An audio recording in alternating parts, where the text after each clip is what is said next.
If you've been paying attention to the South Shore real estate market lately, you've probably noticed one town that seems to be exploding in popularity: Plymouth, Massachusetts. Homes are selling fast, prices are climbing, and everyone seems to be moving there. So today, I'm breaking down why Plymouth has become one of the hottest towns in all of coastal Massachusetts and whether it still makes sense to move there in 2026 and beyond. Hey, I'm Dave Delaney, South Shore real estate broker, attorney, and lifelong Massachusetts guy. And if you're thinking about buying or selling anywhere on the South Shore, make sure to subscribe for weekly local market insights and town breakdowns just like this one. Let's start with the obvious: location. Plymouth sits right on the coast, halfway between Boston and Cape Cod. That means you can have the laid-back seaside lifestyle without giving up access to the city. Whether it's grabbing dinner on the waterfront, catching sunset at Priscilla or White Horse Beach, or spending a weekend exploring Cape Cod, Plymouth's location gives you the best of both worlds. It's become the go-to spot for people who want coastal New England charm but don't want to deal with traffic or sky-high prices of towns like Duxbury or Cohasset. Now, you can't talk about Plymouth without talking about history, obviously. Plymouth is literally America's hometown, where the Pilgrims landed back in 1620. And what's cool is how the town has blended that history with modern living. Downtown Plymouth has been completely revitalized over the past decade. Cobblestone streets meet craft breweries, boutique shops, and restaurants like Mamma Mia's, East Bay Grill, Surfside Smokehouse, and many, many others. It's not just a tourist town anymore. It's a thriving, year-round community with real culture and lots of character. Another reason people are flocking here: Plymouth is massive.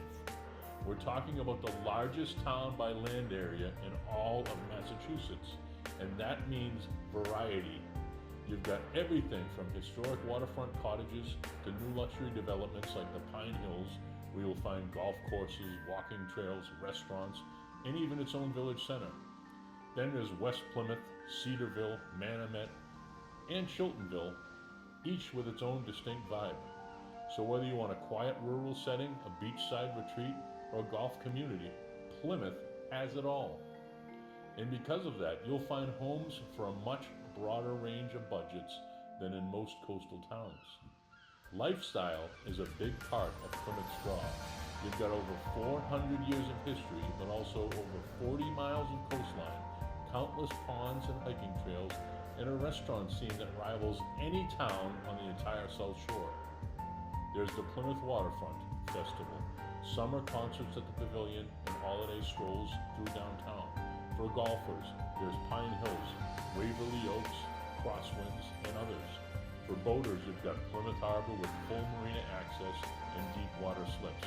Plymouth Yacht Club's right there too. And if you're into fitness or family recreation, the new YMCA and Colony Place shopping area offer everything from big box retail to local gyms, breweries, and movie theaters.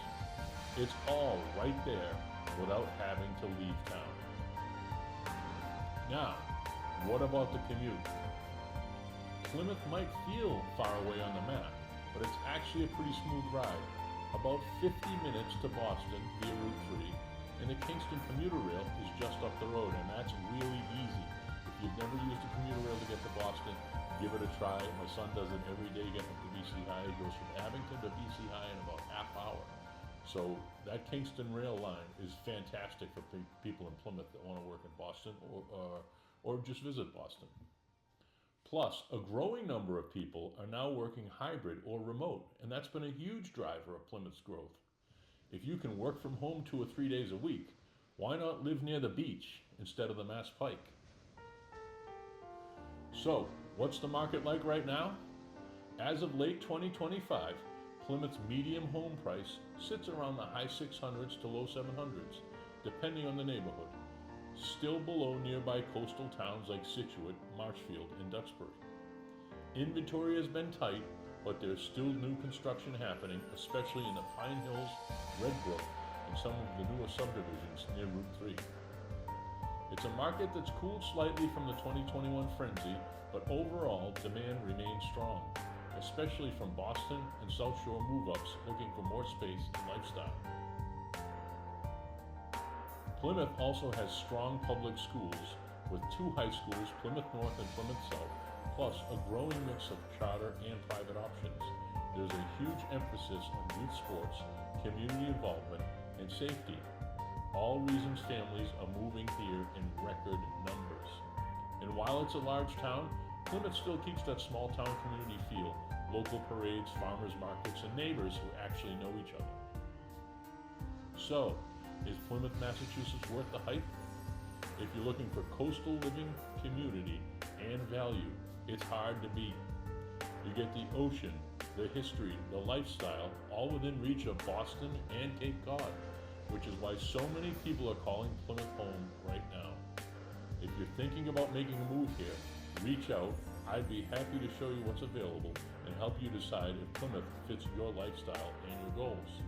Don't forget to hit like and subscribe for more South Shore town tours and market updates. I'm Dave Delaney. Thanks for watching, and I'll see you in the next episode.